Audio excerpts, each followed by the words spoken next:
Aku akan berhenti berintegritas ketika mati.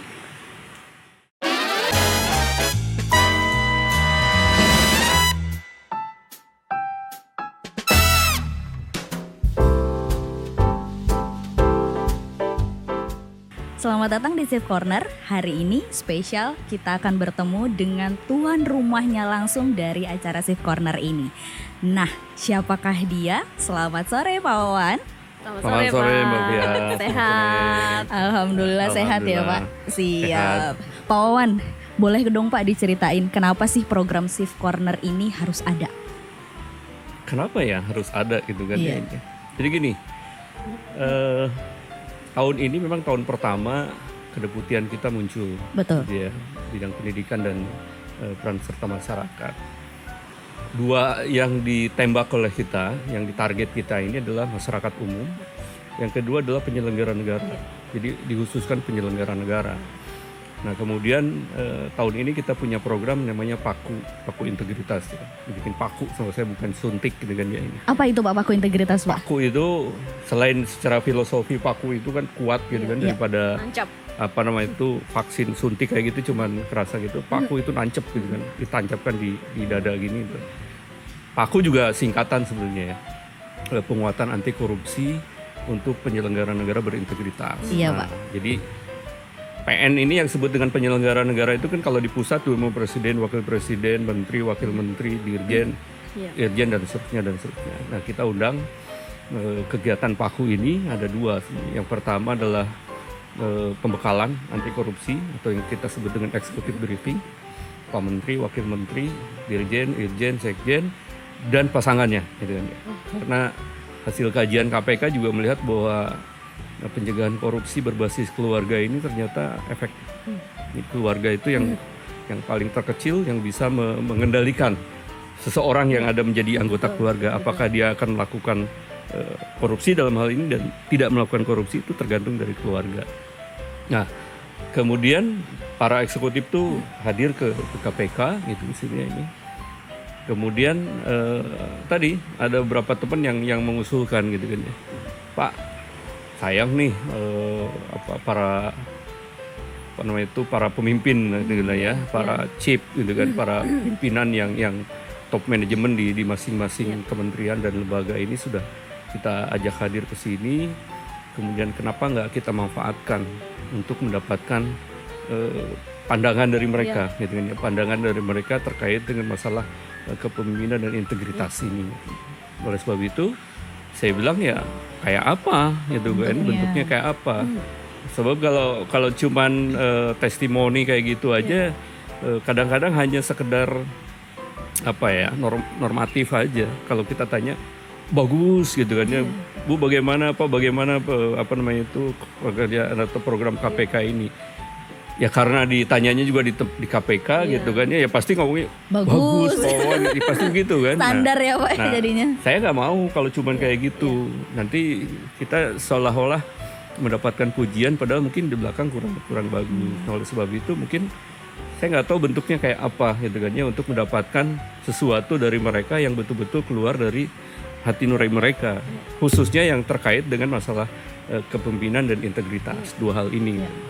Nah oleh sebab itu barulah muncul teman-teman gitu kan ya, karena mungkin sekarang juga lagi gitu kan ya ini podcast, kemudian kita juga sedang menggalakkan yang namanya digital, selain digital literasi, kemudian digital campaign juga kita dorong gitu kan sini karena kita tahu bahwa mayoritas 60% itu anak muda sudah di medsos dan lain-lain.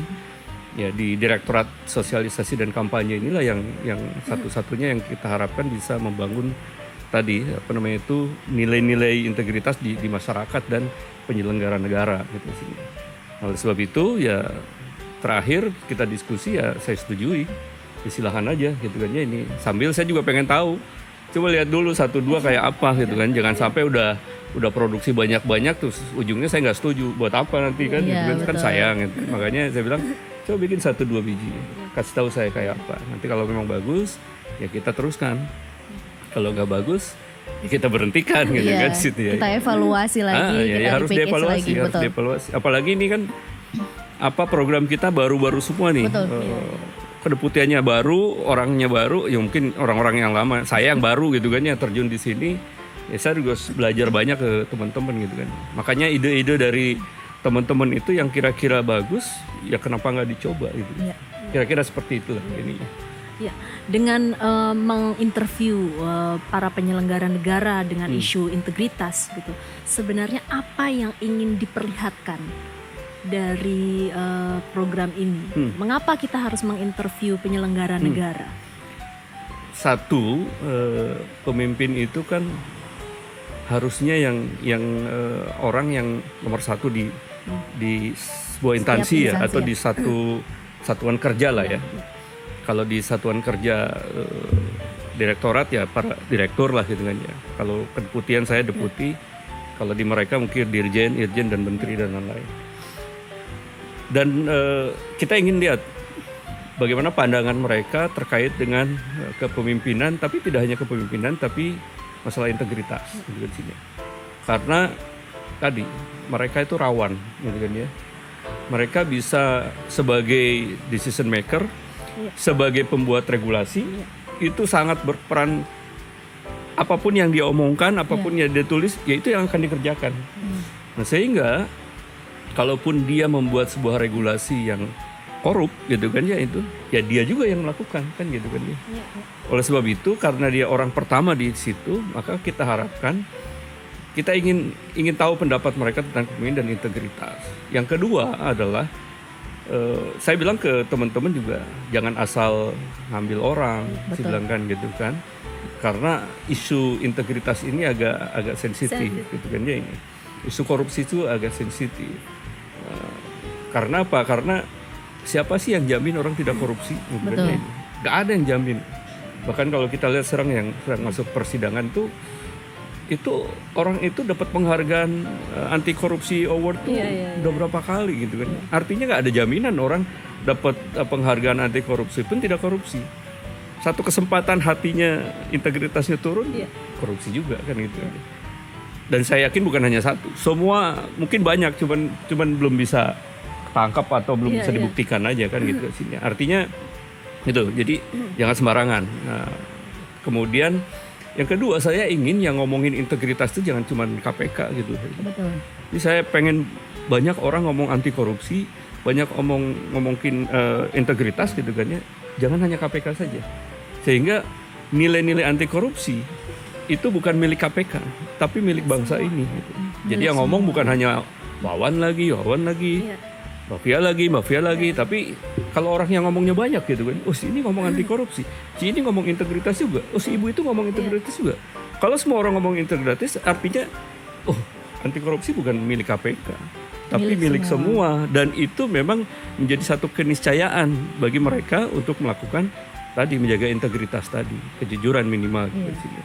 Kira-kira seperti itu ya. Berarti sebetulnya kita harapkan salah satunya dari Safe Corner ini, kalau tadi sebelumnya di awal Bapak menjelaskan ada program yang namanya Paku Integritas, kemudian ada eksekutif briefing juga gitu kan, salah satu di dalam Paku, dan kemudian sekarang ini ada Safe Corner di mana kita bisa mengeksplor lebih banyak lagi penyelenggara negara.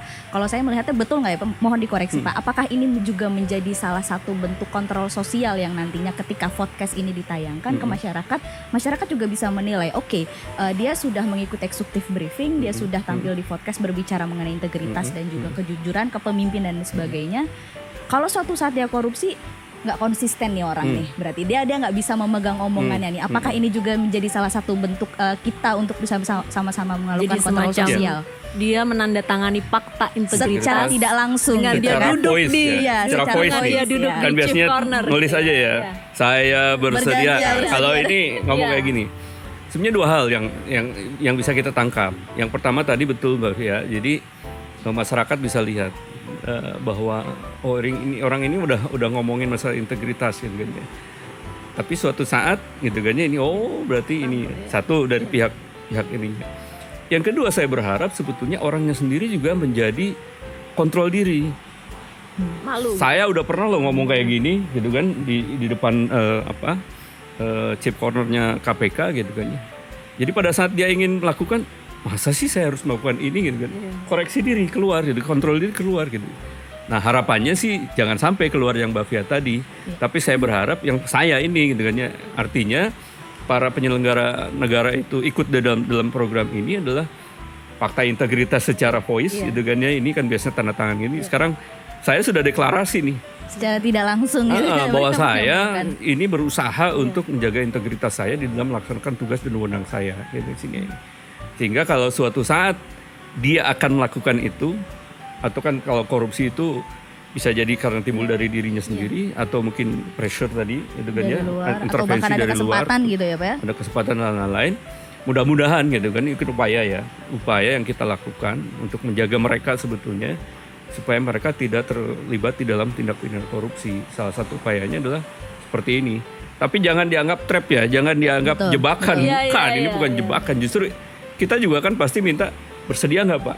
Waduh saya nggak bersedia, ya udah jangan dipaksa betul, juga gitu betul kan. sekali. Tapi kalau dia bersedia, ya kita jelaskan bahwa isinya seperti ini, nanti seperti ini ada statement yang perlu Bapak sampaikan, silahkan. Mungkin yang lebih bagus lagi adalah pengalaman-pengalaman yang pernah dia lakukan gitu kan ya, ini itu menjadi pelajaran bagi dia sendiri untuk introspeksi atau mungkin pembelajaran bagi orang lain yang mendengar kita, yang melihat kita, oh iya ya begitu ya. Kira-kira oh ya saya akan ikut seperti itu. Kira-kira seperti itu. Oke. Kalau dari pengalamannya Chief, Sekarang kita sebutnya Chief gantian. Chief, Sang pemilik Chief Corner. iya. Dari pengalamannya Chief selama memimpin ini kan sebagai deputi ya, yang membawai 4 Direktorat yang ada di KPK. yang ada di KPK. Pernah tidak mengalami dilema etika ketika ada tekanan? Dan apa yang Chief lakukan? Kalau selama saya duduk sekarang ya menjadi deputi, alhamdulillah sih belum ada. Sampai sekarang belum ada. Semoga tidak ada ya Pak Semoga ya. tidak ada. Iya. Selama saya di KPK kayaknya belum pernah gitu kan ya. Iya, alhamdulillah. Kalau dulu mungkin pernah gitu kan ya. Artinya sebelum saya di KPK itu ya dari atasan pasti ada aja gitu kan ya. Apa namanya itu permintaan-permintaan yang kenapa sih ini begini, kan ini aturannya sudah seperti ini gitu kan ya. Dulu saya berani menolak dulu karena saya berpikir mungkin ini bawaan ya, bawaan orok atau apa gitu kan ya. Bawa dari dulu gitu, kalau saya melihat sesuatu yang nggak sesuai pasti pengennya teriak gitu kan sih dia ini. Apalagi pas saya memimpin, pas saya mendapatkan kewenangan untuk melakukan sesuatu dan tidak melakukan sesuatu, kemudian tiba-tiba ada keinginan atau permintaan dari ini, ya sebisa mungkin saya tolak gitu kan, kalau memang nggak sesuai dengan itu. Dan alhamdulillah kalau itu waktu itu kita lakukan juga nggak masalah juga. Artinya waktu itu juga mungkin pimpinan-pimpinan saya yang mudah-mudahan mendengar juga gitu kan ya pada saat Setelah ini. dulu gitu kan ya ini. Sekarang di KPK aman ya Pak ya. Setelah itu saya nggak pernah ini lagi. Apa namanya? Ya berusaha pokoknya kalau memang nggak mau, misalnya nggak mau dengan cara saya ya sudah selesai. Artinya saya mending mundur aja gitu kan. Tidak takut dibenci, tidak disukai, Sering sih ya ditinggalkan? Mbak ya, sering namanya kalau apa-apa misalnya why him gitu kan ya. Iya. Kenapa dia lagi gitu kan ya. Kalau saya sih, saya kalau banyak kritikan kayak gitu ya, ada wah kamu mau ini ya idealis dan seterusnya dan ya sebodoh, yang penting saya kerjain aja sesuai dengan ketentuan yang ada sekemampuan saya. Kalau memang sudah nggak mampu, saya akan angkat tangan kan gitu kan ya. Kalau memang saya nggak mampu menjalankan sesuai dengan tugas yang ada, saya angkat tangan. Tapi alhamdulillah sampai terakhir rasanya nggak ada yang tidak mampu saya laksanakan. Tapi bukan berarti saya sombong, itu juga karena Kehendaknya, bantuan dari Allah lah gitu kan ya. Sehingga saya bisa menyelesaikan berbagai tugas yang dibebankan pada saya gitu. Tapi ya pernah seperti itu tadi, dan ya saya tolak gitu kan ya. Atau saya beri alternatif lain lah ya, yang sekiranya pokoknya masih sesuai dengan aturan. Tapi begini, konsekuensinya begini dan seterusnya. Dan alhamdulillah masih mau gitu sih. Ya kalau selama saya di KPK sih alhamdulillah sampai hari ini, dan mungkin mudah-mudahan sampai nanti juga nggak ada gitu. Kalau nanti setelah dari Chief Corner terus tiba-tiba ada, Saya akan seperti itu. Tetap Itu, seperti iya. itu. Iya. seperti itu. Karena Mbak, jabatan kan ini tadi ya Mbak, Saya seringkali ngomong dengan ke teman-teman ya, ke ASN atau ke yang lain. Jadi pada saat kita berlaku atau memperlakukan diri kita menjadi seorang yang anti korupsi untuk menjaga integritas, gitu kan, di sini. Yang paling gampang ya komitmen ya. Betul. Kemudian masalah konsekuensinya oke lah. Tapi yang berat adalah yang satu, pengorbanan. Ini yang hampir berat dari semua orang kalau saya ngomong, wah Bapak bisa ngomong kayak gitu. Kalau kami di sini Pak, bisa-bisa besok dipecat. Lah itu konsekuensi, saya bilang kan gitu kan ini. Selain komitmen, konsekuensi. Salah satunya adalah pengorbanan. Yaitu salah satu pengorbanan adalah Anda tidak akan berdiri lagi di sini sebagai pejabat gitu kan. Kalau Anda masih menginginkan jabatan ini, ya upayakan dengan aturan yang ada. Kalau nggak mampu, ya mending mundur gitu sih dia. Karena prinsip saya bilang dari dulu juga orang tua saya mengajarkan gitu. Pada saat saya mulai masuk ke ASN gitu kan ya. Saya tahun 86 jadi ASN itu ya. Jadi sudah berapa puluh tahun. Udah hampir Puluhan tahun. Udah 30 tahun lebih gitu. Iya, Ya. betul. Nah, waktu saya jadi ASN itu orang tua saya ngomong kayak gitu. Jabatan itu bukan untuk dikejar. Tapi kalau dikasih jabatan jangan ditolak. Karena apa? Kalau orang itu ngasih jabatan sama kamu, berarti orang tuh tahu bahwa kamu tuh mampu gitu sih. Kasih. Tapi jangan sekali-sekali ngejar jabatan. Karena kamu kejar jabatan itu, terus kamu nggak dapet, sakit. Nah daripada sakit ya sudah. Gitu. Nggak pernah. Saya alhamdulillah sampai sekarang nggak pernah ngejar jabatan. Nah kalau di Indonesia sendiri, kamu dikasih jabatan karena kamu mampu.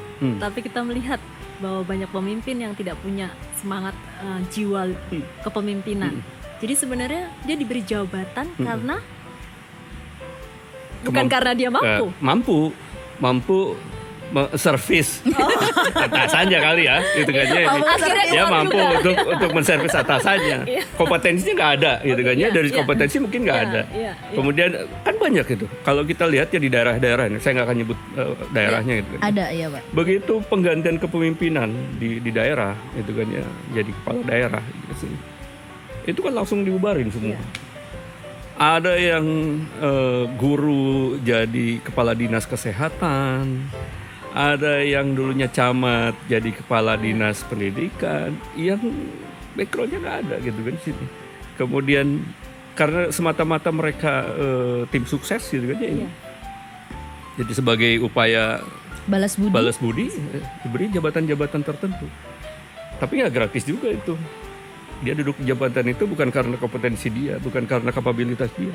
Tapi karena keinginan si ownernya tadi kan gitu. Kamu jabatan ini ingat ya itu di situ. Kira-kira seperti itu. Beberapa daerah masih terjadi seperti itu. Ada efek balas budi berarti. Iya. Makanya nih teman-teman KPK juga yang ke daerah-daerah kan salah satunya adalah untuk mengupayakan agar masalah rotasi jabatan, penempatan jabatan tuh menggunakan merit system kan gitu. Jadi memang sesuai kemampuannya, kompetensinya ya duduklah di situ. Kasih waktu setahun apa 2 tahun, evaluasi. Kalau memang nggak mampu ya sudah ganti gitu kan situ ya. Jangan nggak mampu juga terus aja di situ kan bertahan gitu kan ya. Seperti itu. Ya, kita sedikit mundur ke belakang Pak. Bicara tadi mengenai jabatan gitu kan, Bapak sekarang sebagai Deputi Pendidikan dan Peran Serta Masyarakat. Masih PLT loh. Oh iya masih PLT, nggak apa-apa Pak. Mudah-mudahan kita doakan ya Mbak, mudah-mudahan definitif gitu kan. Amin. Tentunya dengan dengan kompetensi dan kemampuan yang dimiliki Pak Wawan. Tapi PLT itu bagus ini. Betul. Pejabat lillahi ta'ala gitu kan. Lillahi ta'ala ya karena kalau ngomong hanya pelaksana tugas ya cuma sampai segitu. Tapi kalau saya ingatkan sebagai pejabat lillahi ta'ala ya alhamdulillah. Ya alhamdulillah semuanya diniatkan tiap hari dapat pahala tuh gitu kan. Iya betul Pak. Sekarang Bapak jadi PLT ya tadi ya, PLT Deputi Pendidikan dan Peran Serta Masyarakat. Salah satu kedeputian baru yang ada di KPK gitu Pak. Nah tantangannya nih Pak, mungkin ini menjadi dunia baru untuk Bapak gitu kan, masuk di kedeputian ini. Apalagi di bawah 4 direktorat tadi, ada direktor jaring pendidikan, kemudian sosialisasi dan kampanye, kemudian pembinaan dan peran serta masyarakat, kemudian ada juga diklat pendidikan dan pelatihan anti korupsi. Mungkin ini menjadi dunia baru untuk Bapak gitu. boleh nggak Pak mungkin diceritakan sedikit gitu kan tantangannya selama memimpin 4 direktorat ini sekarang bagaimana, apalagi ini juga mungkin ada hal yang menjadi baru untuk Bapak dan kemudian ini mungkin Shift Corner ini menjadi salah satu hal yang baru juga untuk Bapak lakukan gitu Pak. Ya, saya itu dulunya kan periset ya, researcher saya itu kan ya. Waktu di LIPI itu kan saya sebagai periset ya. Namanya periset, namanya peneliti, ya kalau nggak ada tantangan nggak ada yang diteliti kan gitu kan. Betul. Artinya ya malah peneliti pasti nyari tantangan gitu kan. Apalagi ya sekarang ya, ngapain lagi ya gitu kan. Kayaknya itu belum nih, kayaknya ini pasti begitu kan gitu. Sebab kalau nggak dilakukan itu berarti nggak akan penelitian gitu kan di sini. Sama dosen juga kan sama itu kan ada tridharma perguruan tingginya itu kan. Selain ngajar kan ada risetnya, ada apa namanya tuh Pengabdian pada masyarakat. Nah, karena terbiasa dengan tantangan seperti itu gitu kan, sehingga pada saat saya masuk KPK kan di riset juga gitu kan ya. Cuma risetnya beda gitu kan ya. Background saya riset ke teknologi informasi, begitu ke sini risetnya riset sosial gitu kan ya. Tapi model metode riset sama aja gitu kan ya. Sama saja seperti itu. Nah, dari Litbang itu sebetulnya saya banyak pengalaman, banyak wawasan tambahan seperti itu. Dan bahkan rekomendasi hasil kajian kita itu ada kaitannya dengan kedeputian yang sekarang gitu.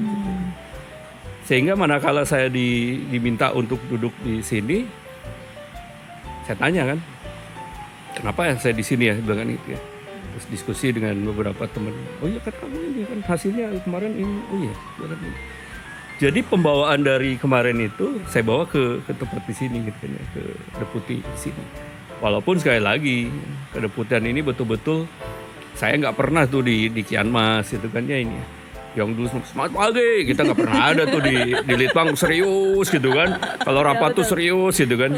Begitu masuk ke Litbang semangat pagi gitu, pagi. Husbol. Apaan nih ini silakan gitu kan. Sesuatu yang memang baru gitu kan di sini ini.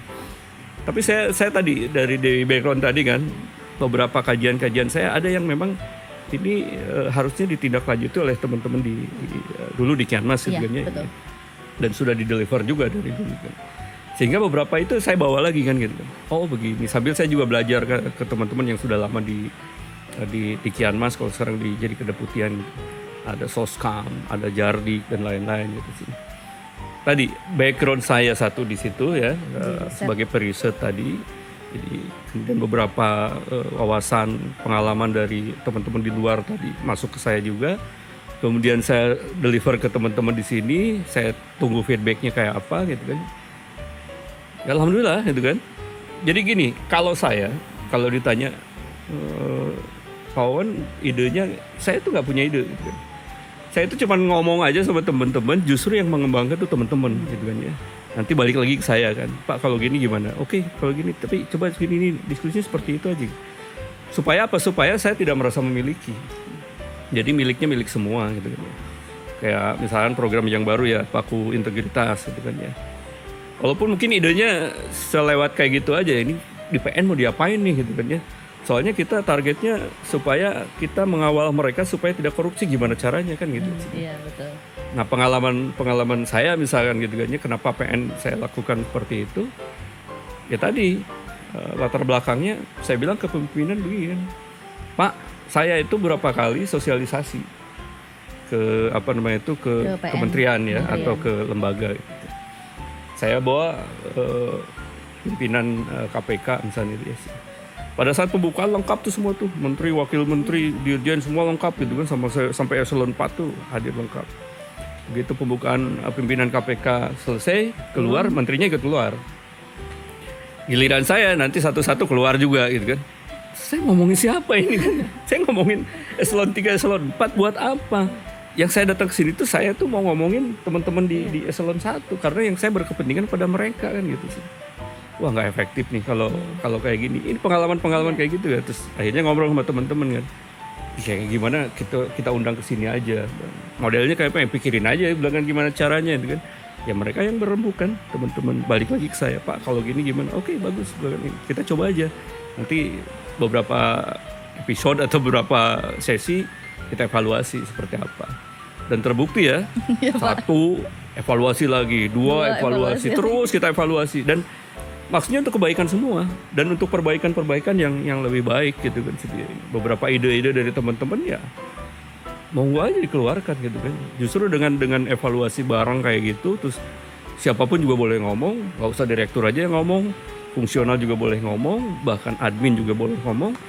Kalau perlu si office boy yang suka ngasih saya juga boleh ngomong juga. Mungkin idenya yang mungkin ada yang keluar kayak gitu, silakan aja dibebaskan. Dari situ kita putuskan bersama, oh sebaiknya begini, kalau begitu sebaiknya begini kayak gitu. Nah, jadi beberapa hal yang dilakukan di kedeputian Dikmas ini gitu kan ya, ini satu mungkin saya juga punya background ke sana dan biasa dengan tantangan. Yang kedua membaur gitu dengan teman-teman yang saya anggap mungkin lebih berpengalaman, mereka dari awal mungkin di situ, saya baru masuk di situ kan. Kemudian ya kita sama-sama gitu kan di sini. Tapi tadi kan di KPK itu egaliter ya. Egaliter itu artinya ya kita menganggap setara lah ya antara ini. Saya suka dengan egaliter seperti itu gitu. Artinya saya juga tidak merasa di depan teman-teman saya ini deputi loh, kamu jangan begitu. Enggak juga gitu kan. Bahkan dengan egaliter yang kita lakukan bersama di KPK itu, saya merasa enak gitu. Saya tidak terbebani. Sebagai pimpinan saya merasa membaur sama teman-teman gitu kan di sini.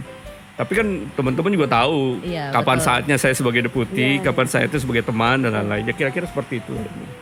Jadi alhamdulillah semuanya berjalan karena tadi membaur bersama-sama itu dengan teman-teman. Wah, ini menarik sekali karena Chief latar belakangnya adalah researcher, peneliti gitu ya.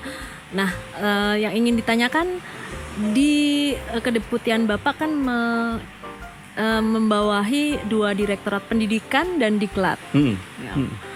Sudah pernah ada riset kah yang meneliti seberapa berhasilnya pendidikan dan diklat itu? Diklat itu memberikan sertifikasi ya, kalau tidak salah, anti penyuluh anti korupsi gitu ya kan. Tadi sementara Chief menyatakan udah dapat award aja melakukan. Nah, apakah ada riset seberapa efektifkah pendidikan, mengingat banyak riset pendidikan tidak berbanding lurus dengan anti korupsi. Justru orang yang berpendidikan, orang yang sudah tahu dan penuh gitu, pengetahuannya justru menjadi pelaku-pelaku korupsi. Nah, bagaimana, Chief? Riset secara langsung mungkin belum ya, karena kan baru berjalan 1 tahun kurang ya di sini. Tahun depan baru saya akan melakukan. Tapi paling tidak begini, di awal saya tanya misalnya diklat gitu ya, teman-teman yang melakukan diklat ini pesertanya diapain? Oh kita ada pre dan post test Pak. Oke. Jadi maksudnya apa? Supaya kita tahu apakah yang saya berikan itu dipahami gak oleh mereka. Oke. Terus udah Pak, cuma sampai situ. Satu saya catat, oke, terus teman-teman di diklat juga saya tanya yang lain misalnya gitu ya, materi-materinya seperti apa gitu kan, yang diberikan seperti apa, apakah ada updating gitu kan ya, updating materi dan lain-lain gitu. Oh kita masih pakai yang ini Pak karena ini masih relevan gitu. Pertanyaan saya, itu tahun berapa gitu. Relevan sih relevan, tapi tahun berapa? Mungkin kalau ngomong kasus pasal-pasal gitu kan ya, ini ya sejak 2002 nggak berubah gitu kan ya, sama nggak berubah. Tapi yang pertanyaan saya, modusnya berubah nggak? Berubah modusnya gitu kan ya. Pasalnya sama tapi modus operandinya berubah gitu. Artinya ini teman-teman harus mengupdate juga gitu kan. Jadi kurikulum tuh boleh begitu tapi kontennya itu harus diupdate terus itu sih. Kira-kira seperti itu. Nah, saya tingkatkan. Coba kalau ditingkatkan, saya bilang kan bisa nggak? Setelah mereka dapat ilmu,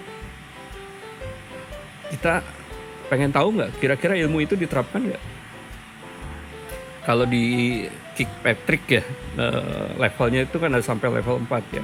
Level pertama itu penyelenggaraannya bagus, level kedua adalah pengetahuannya meningkat, level ketiga adalah dia mengimplementasikan apa yang dia dapatkan gitu ya. Level 4 dia bisa menyebarluaskan ke yang lain di sini. Coba tingkatkan deh, satu tingkat lagi di situ gitu ya.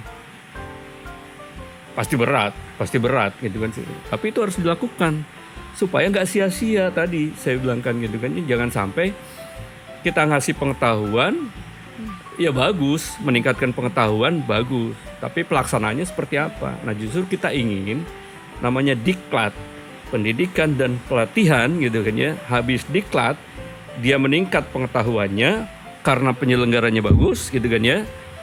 Narasumbernya bagus, penyelenggaranya bagus, dia meningkat pengetahuannya, tapi dia juga mengimplementasikan. Memang tantangannya adalah bahwa kita harus punya komunikasi, koordinasi dengan siapa atasan orang ini di sini. Yang lalu lah. Nah, ke depan saya bilang kan supaya ini sebelum dia ikut diklat minta pernyataan dari atasannya. Bahwa atasannya akan apa istilahnya mengimplementasikan hasil diklat yang diikuti di sini. Jangan sampai kita pakai APBN loh gitu kan ini ya. Ya bukan sia-sia gitu kan, dia pengetahuannya naik juga udah bagus, tapi kenapa nggak dinaikin lagi gitu ininya. Dan alhamdulillah terakhir kita sudah melakukan itu, katakanlah 6 bulan terakhir ya, 6 bulan di semester triwulan 2 itu sudah mulai melakukan ini ya. Yang diklat di triwulan 2 ke sana itu sudah melakukan itu. Dan sama dengan pendidikan anti korupsi juga gitu kan sini ya. Dulu mengejar pokoknya jumlah peraturan kepala daerah gitu kan ya. Saya bilang untuk apa kalau kita ngejar peraturan kepala daerah sementara di daerahnya tidak mengimplementasikan itu kan. Sementara yang saya tahu ada satu daerah yang belum punya peraturan kepala daerah tapi sudah diimplementasikan kan gitu kan. Nah yang kita kejar apa?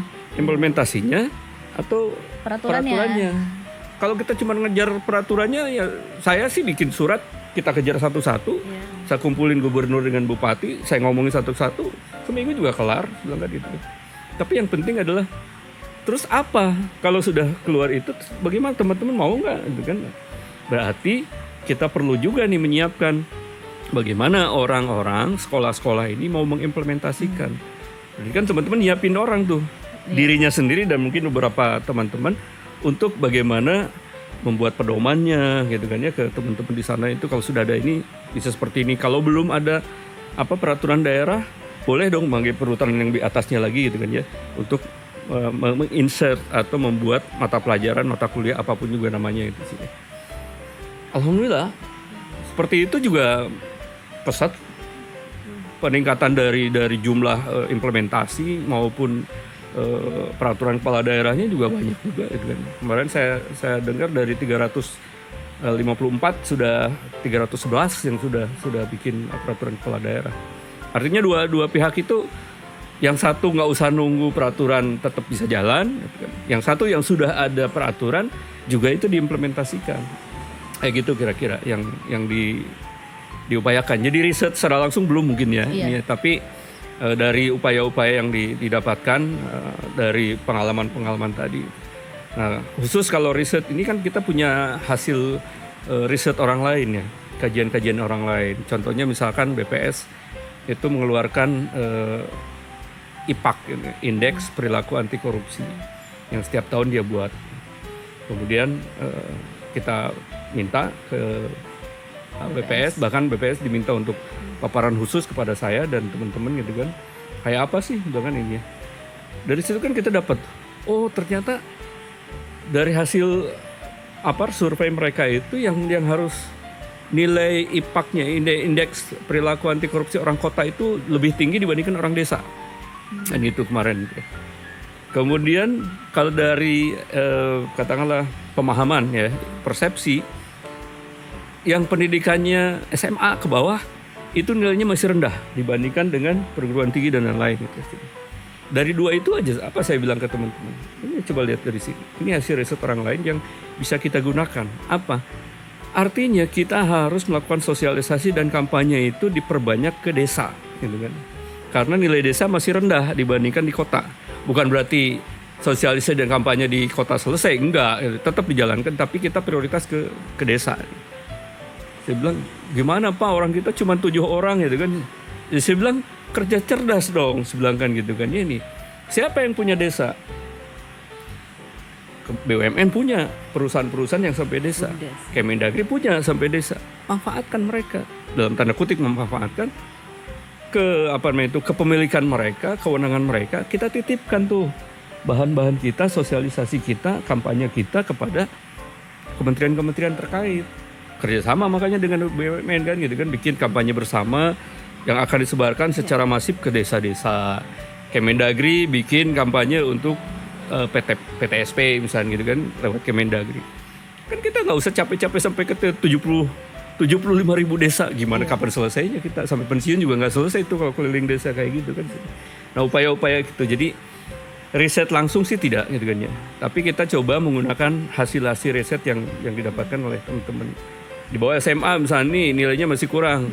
Makanya kalau bikin tagline, bikin kata-kata kampanye, jangan yang rumit-rumit nih. Di bawah SMA itu masih kecil nilainya. Peringkat bahasanya bahasa yang sederhana gitu kan, supaya dapat dipahami oleh mereka. Begitu yang kita coba gitu kan. Oke, desa itu memang ini dengan adanya pandemi yang tadinya kita sangat penuh dengan negaranya bergeser gitu ya, dari yang kapitalis menjadi sosialis gitu, karena ada gotong royong digalakan dan segala macam. Jadi desa tadi adalah orang mulai berpindah dari yang tadinya punya profesi yang mungkin ada yang jadi dari insinyur jadi petani, ada yang jadi insinyur jadi peternak gitu. Jadi kita mulai ada pergeseran ke desa. Nah di situ tadi yang Chief sampaikan strategisnya kita mulai menggarap ini di desa ini.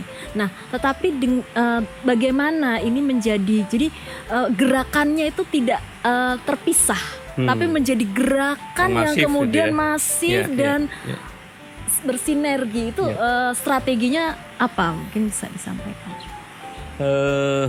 Kalau yang paling kecil kan keluarga ini ya. Keluarga tadi saya katakan lingkungan terkecil itu keluarga. Makanya di sosialisasi teman-teman saya titipkan, tolong jangan lupa pada saat kita sosialisasi ini ingatkan bahwa yang paling dominan itu adalah keluarga yang terkecil, keluarga yang terkecil ya keluarga itu kan tadi ya. Komunitas yang terkecil itu keluarga. Pendidikan anti korupsi mulai dari situ. Seorang ibu yang enggan menerima tamu ngasih tahu anaknya kan, ngasih tahu ibunya lagi tidur, padahal ibunya belum tidur, baru ngomong itu, atau kasih tahu ibunya nggak ada, kata anak yang ngomong gua siapa ini, ibu bukan gitu kan ya. Ini itu kan satu hal yang mungkin sepele gitu kan ya ini, tapi apalagi yang dikasih taunya anak-anak yang pas golden age gitu kan ya, masa-masanya dia menerima ya, dia akan tertanam di sini. Oh bohong nggak apa-apa ya gitu kan ya, ini boleh dong saya bohong suatu saat gitu kan. Pada saat dia bohong malah dimarahin sama ibunya. Lah ibu boleh bohong saya enggak, dan seperti itu kira-kira.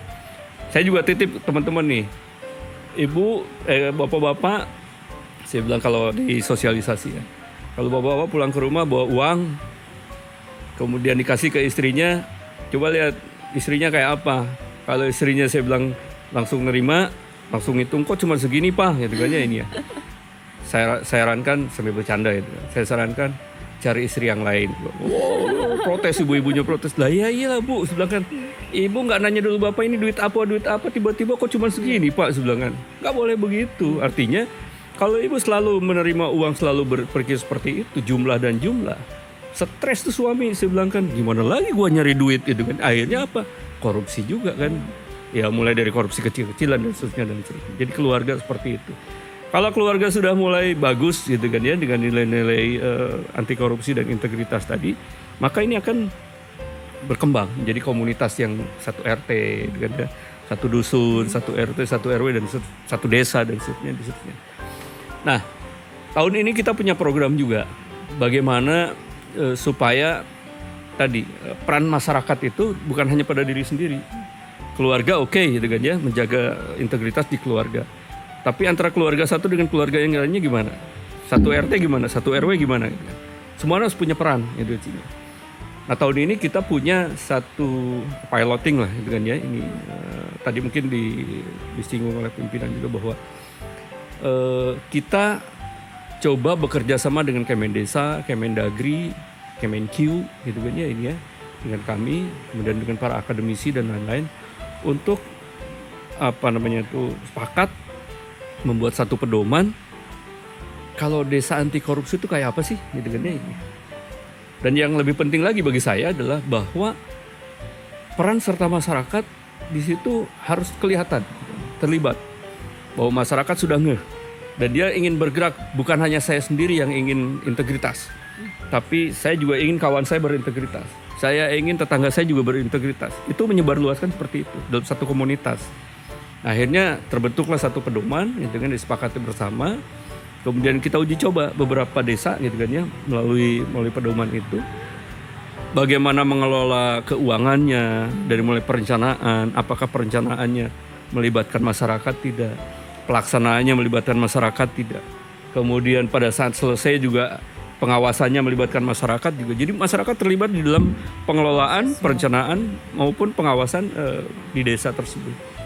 Jadi kalau desa disebut desa anti korupsi itu bukan kepala desanya yang anti korupsi, bukan aparat desanya, bukan kantor desanya, tapi desanya. Kalau kita bicara desa berarti ada aparatnya, ada masyarakatnya, ada komunitasnya, ada tokoh agama dan lain-lain.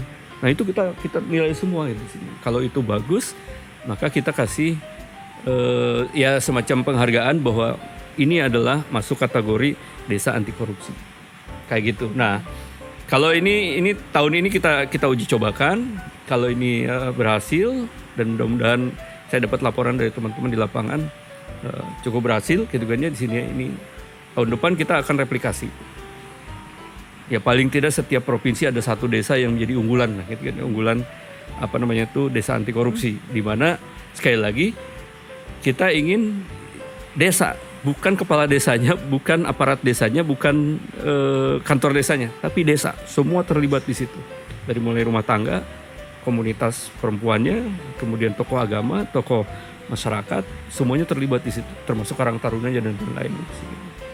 Nah itu upaya-upaya yang kita lakukan dan memang ini harus dilakukan secara masif, gitu kan ya ini. Tapi ya sekali lagi karena keterbatasan dari teman-teman di KPK juga, jadi ya sedikit-sedikit lah ya. Nanti kalau misalnya tahun depan saya coba di seluruh provinsi itu ada satu desa percontohan setiap provinsi gitu kan ya, Pak Gubernur yang menentukan.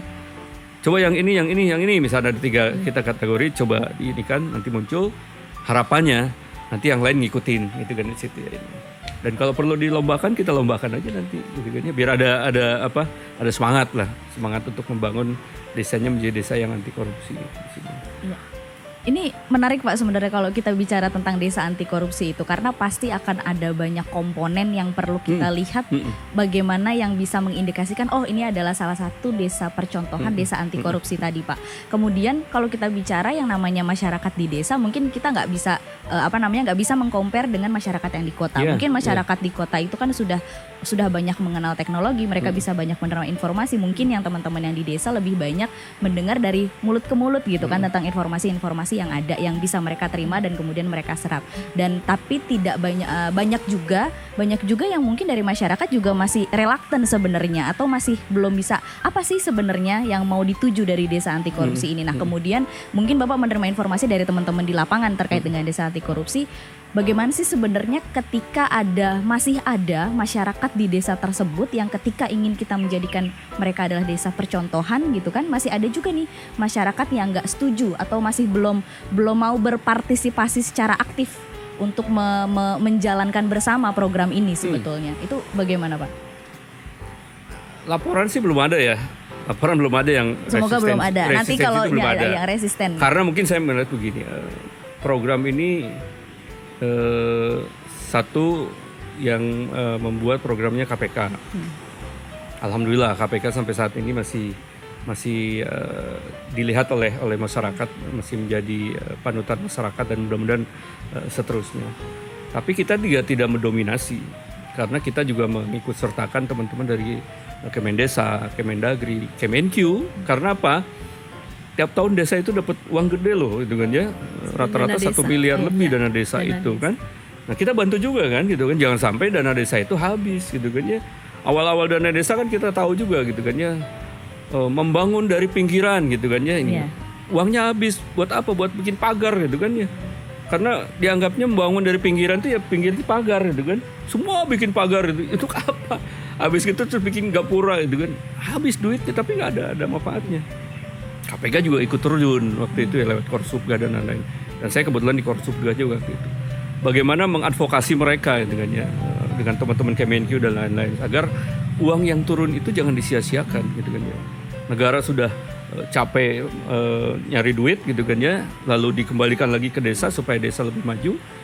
Tapi oleh oknum-oknum tertentu kan diselewengkan dan lain-lain. Oleh sebab itu kita melakukan semacam pendampingan waktu itu kan dengan teman-teman di BPKP dan lain-lain.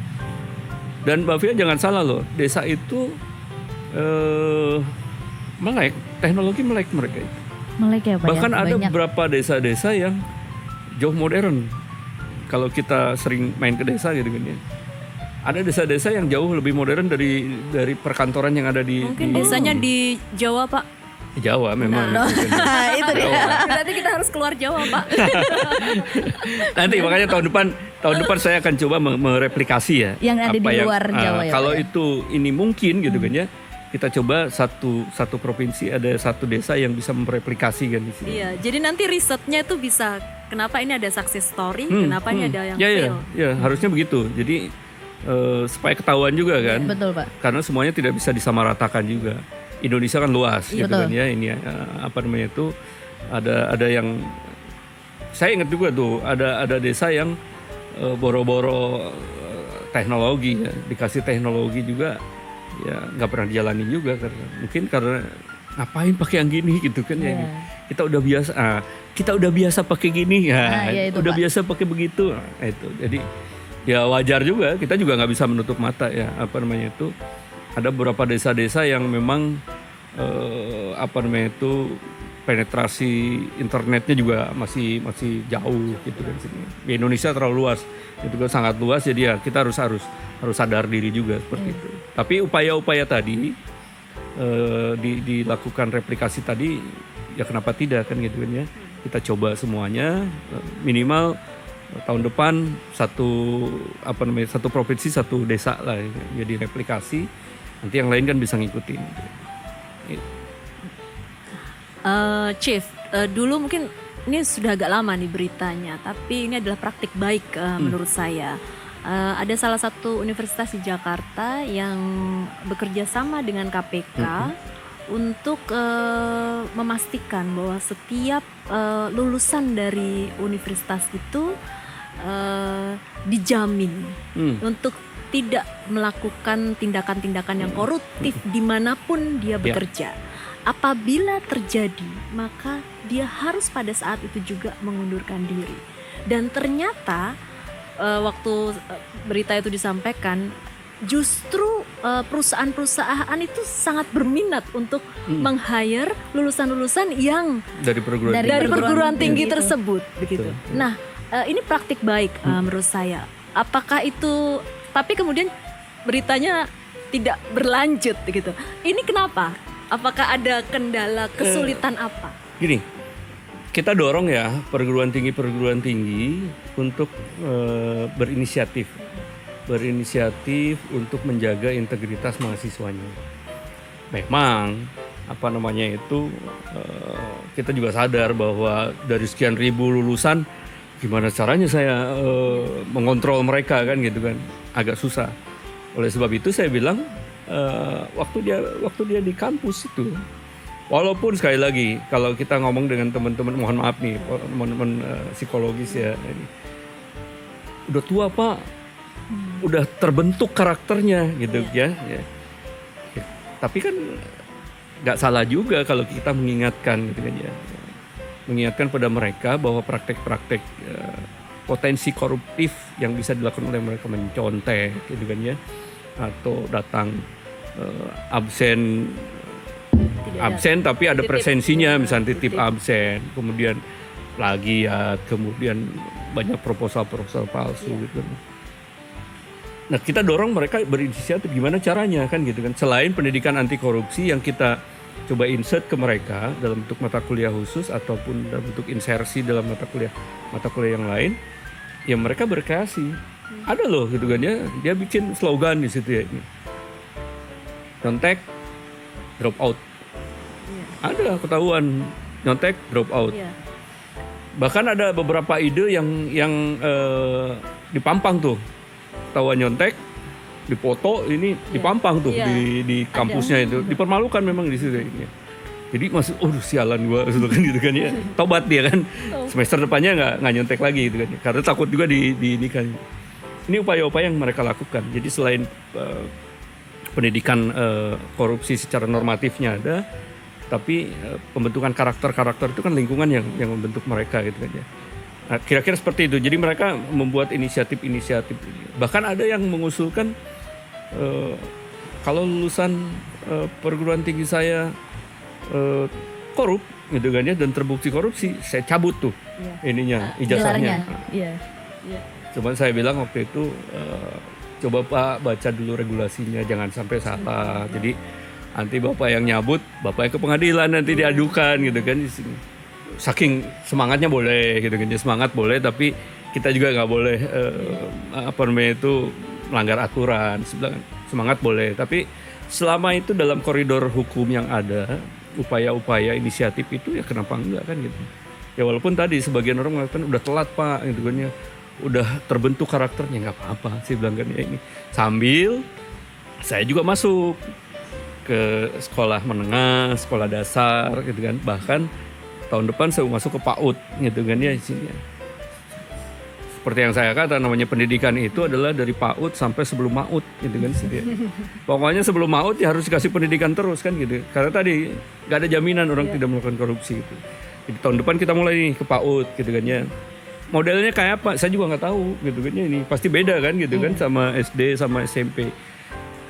Perlu kita diskusi dengan pakar gitu kan ya, pakar pendidikan usia dini kayak apa, menurut mereka pandangan mereka seperti apa, ya kita lakukan aja gitu kan sini. Yang penting kita pengen masuk pendidikan anti korupsi, masuk ke PAUD gitu kan sini. Kayak apa bentuknya, apakah dengan mendongeng gitu kan ya, apakah dengan cerita, apakah nonton film dan lain-lain, saya nggak tahu gitu kan ya. Ya kita diskusi aja nanti dengan para pakar. Karena saya juga bukan pakarnya kan gitu kan ya, kita dengarkan sama para pakarnya kira-kira yang bagus kayak apa. Kita mah tinggal dorong aja gitu kan ya, siapkan materi, siapkan waktu dan lain-lain gitu. Jadi kayak gitu itu ya. Jadi kalau melihat begitu banyak hal yang harus menjadi tanggung jawabnya KPK sebagai pimpinan, pernah nggak? Ini jujur ya, harus jujur sebagai manusia, merasa kalau sedang sendiri gitu, aduh capek juga ya, sampai kapan 270 ini juta ya. Gimana rasanya, pernah mengalami pada posisi capek juga? Kalau capek enggak sih ya, artinya gini, tapi mikir gitu loh, mikir tuh gini maksudnya, ya tadi kayak 270 juta minimal, kalau diambil 200 juta aja lah gitu kan ya ini ya. Sementara cuma 7 orang. Yang 70-nya itu udah tunggu waktu gitu kan ya, ambil 200 aja gitu. Gimana ya? Ini 7 orang ini ngikutin orang yang 200 juta itu kayak apa? Nah, kembali lagi biasanya dengan kalau saya lagi kayak gitu kan ya, tekanan ini kan ya, biasanya saya sholat gitu kan ya ini. Saya sholat dan saya minta petunjuk gitu kan ya ini ya. Dan alhamdulillah selalu ada aja gitu kan ya. Muncul ide-ide. Ide itu belum tentu harus dari saya. Saya malam berdoa misalnya gitu kan ya Allah, sedang beri petunjuk saya kenapa, apa yang harus saya lakukan. Belum tentu harus dari saya. Tiba-tiba ada orang yang masuk ke ruangan saya, Pak ada waktu Pak? Ya boleh sini, bentar 5 menit aja Pak, 5 menit. Ya boleh ngomong. Dia ngomong nggak sampai 5 menit kok, mungkin 2 menit gitu kan. Tapi langsung saya tangkap, bagus itu, kenapa nggak ngomong dari kemarin gitu kan. Saya juga baru semalam Pak dapatnya gitu kan. Kayak gitu-gitu tuh selalu ada gitu kan ya ini. Berkat doa. Alhamdulillah saya tuh ditolong sama Allah gitu kan ya. Jadi beban seberat apapun juga setiap orang pasti punya beban ya. Tapi saya yakin bahwa Allah tidak akan memberikan beban pada saya yang kira-kira nggak bisa saya tangani gitu kan ya. Jadi apapun juga ya saya terima, itu beban bagi saya. Itu kan bukan beban ya artinya tanggung jawab yang harus saya ini kan. Dan alhamdulillah kayak gitu. Ide solusi itu belum tentu dari saya gitu. Saya hanya menjalankan tugas sebagai pimpinan gitu kan sini ini. Tapi yang kerja kan bukan hanya saya, yang lain juga pada kerja gitu kan. Saya ya Pak salah satunya. Salah satunya ini. Jadi kalau semua itu merasa bagian dari kedeputian ini gitu kan, dan semua merasa memiliki. Deputi ini bukan miliknya Wawan gitu kan ya ini ya. Lo tinggal 3 tahun 4 tahun juga udah selesai gitu kan ya ini. Pensiun yang berikutnya siapa kan gitu kan sih. Nah, jadi kalau semuanya merasa memiliki dan semua merasa punya hak untuk mengumumkan pendapat, ya boleh. Di raker itu ya, di raker baik raker kedeputian maupun raker direktorat itu semua boleh bicara gitu.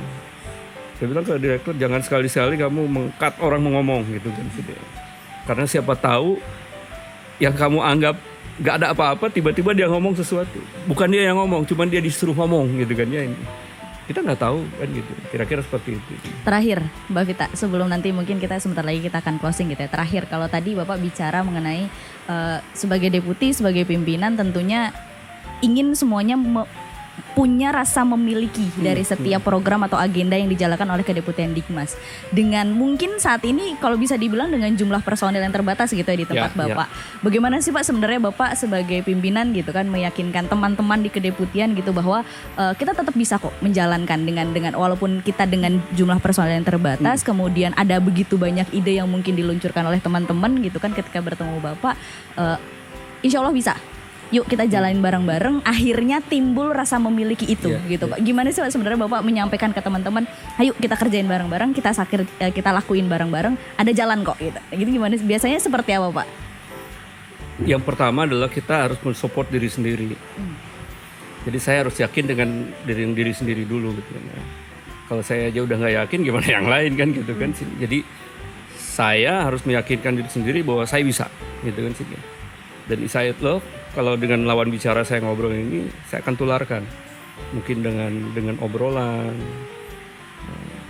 Pintu ruangan saya selalu tertutup, nggak pernah terbuka.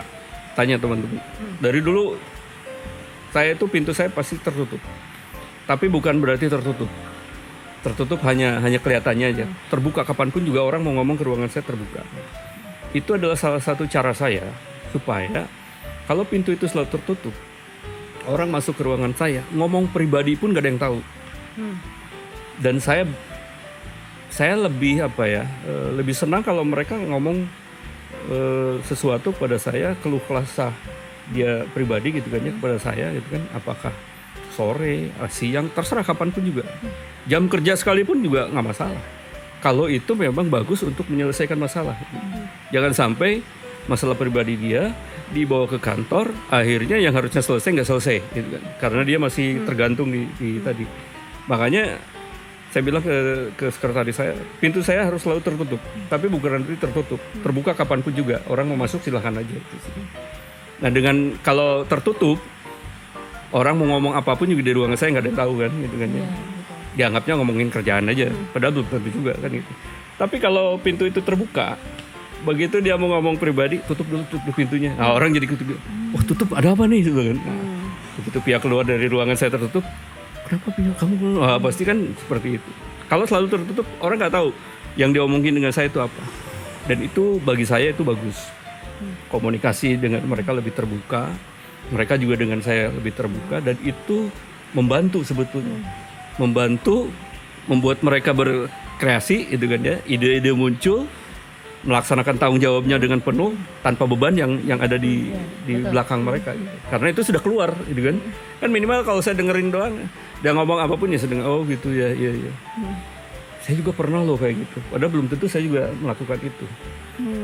Tapi sebagai rasa empati ini bocoran juga nih jadinya. Mengapa tertutup pintu? Kenapa jadi saya itu selalu merasa bahwa kalau dia ngomong kayak gitu tuh saya harus berempati sama dia, bukan hanya bersimpati tapi harus berempati gitu. Maka kadang-kadang saya bicara, apa yang kamu lakukan itu sama, saya juga pernah gitu kan, saya alami begini. Cuman mungkin tidak seberat kamu misalnya kan, tapi kita coba ini gini dan seterusnya. Alhamdulillah ada jalan gitu kan yang bisa didapatkan bersama ya dengan terbuka tadi. Nah itu kira-kira seperti itu ya. Jadi mendorongnya secara pribadi juga spiritual gitu kan ya. Bukan saya merasa bahwa saya lebih enggak lah gitu kan ya. Tapi minimal anggap aja saya lebih tua gitu kan ya dibandingkan yang lain, kan saya paling tua di kedeputian gitu kan. Jadi minimal saya bisa memberikan gambaran-gambaran pengalaman sebagai seorang yang paling tua seperti apa kita dorong, kemudian kita dorong spiritual tadi ya. Ya mungkin mereka juga masih mohon maaf misalnya Pak Wawan, iya lah saya percaya sama Pak Wawan, puasanya juga Senin Kemis misalnya kayak gitu ya, ini sholat duha dan lain-lain, mohon maaf ini ya. Ya orang juga kan akan melihat seperti itu ya. Jangan sampai, maksud saya gini, saya ngomongin orang kamu itu harus begini loh, harus sholat tepat waktu, harus gini. Bapak nggak pernah kelihatan sholat gitu kan, tapi kan jangan sampai seperti itu. Tadi jadi beri teladan tadi ya dengan sikap, perilaku dan lain-lain, dan dibicarakan gitu kan, bukan hanya di ini. Alhamdulillah, secara personal seperti itu, secara tim juga demikian gitu kan ya, dan selalu membuka diri, ide-ide apapun silahkan gitu kan, sehingga ini. Bahkan kalau ada satu orang yang mau keluh kesah kenapa bilang ini apa, coba keluarin aja gitu kan, jangan sampai gara-gara hal sepele bagi dia tapi itu merusak tim gitu kan sini. Itu juga jangan dianggap sepele juga. Makanya sekecil apapun masalah ya kita dengerin aja gitu kan sini ya. Kalau memang itu bisa, oh ya udah kalau gitu gini aja bahkan itu, karena dianggap sepele, oh gini aja bisa lah gitu. Oh udah selesai. Sepele bagi kita, tapi belum tentu bagi orang yang merasakannya kan gitu. Nah itu harus berempati itu di situ kira-kira ya. Nah harapannya dengan cara seperti itu, maka ada istilahnya tadi pembauran gitu kan, membaur, tidak ada yang merasa memiliki, semuanya merasa memiliki, punya tanggung jawab masing-masing. Bukan berarti tanggung jawab deputi dilimpahkan sama anak buah, enggak juga gitu kan, tapi artinya semuanya merasa bersama dalam satu tim gitu. Padahal kita belum tim building ya. Iya Pak. Kalau sulitnya jadi pemimpin? Sulitnya jadi pemimpin, menjadi teladan tadi, kadang-kadang itu menjadi beban. Karena harus sesuai apa yang dikatakan dan apa itu yang tadi, dilakukan. betul. Pikir, omong, lakukan. Itu yang disebut dengan integritas ya. Keselarasan antara pikiran, perkataan, dan perbuatan. Ya, oke. Pertanyaan seperti memilih ya. Oke, skala. Boleh dong. Ciri khasnya Awas Sip loh tadi Corner. saya. Itu bukan dipertanyakan itu. boleh. Memimpin atau dipimpin? Memimpin, Memberi atau menerima? memberi. Terima kasih Cih. Satu lagi. Kurang terus. Kurang ya, selalu kurang kalau dengan Sip. Ini dilengkapi, kalimat ini dilengkapi. Aku akan berhenti berintegritas ketika Aku akan berhenti berintegritas ketika mati. seorang pemimpin senantiasa mempunyai beban yang orang lain tidak pernah pahami. Seorang pemimpin harus mampu memberi dirinya dan bukan hanya mau menerima. Seorang pemimpin bukan hanya ingin selalu memimpin, tetapi juga rela untuk dipimpin. You can only live once, but if you do it right, once is enough. Salam anti korupsi.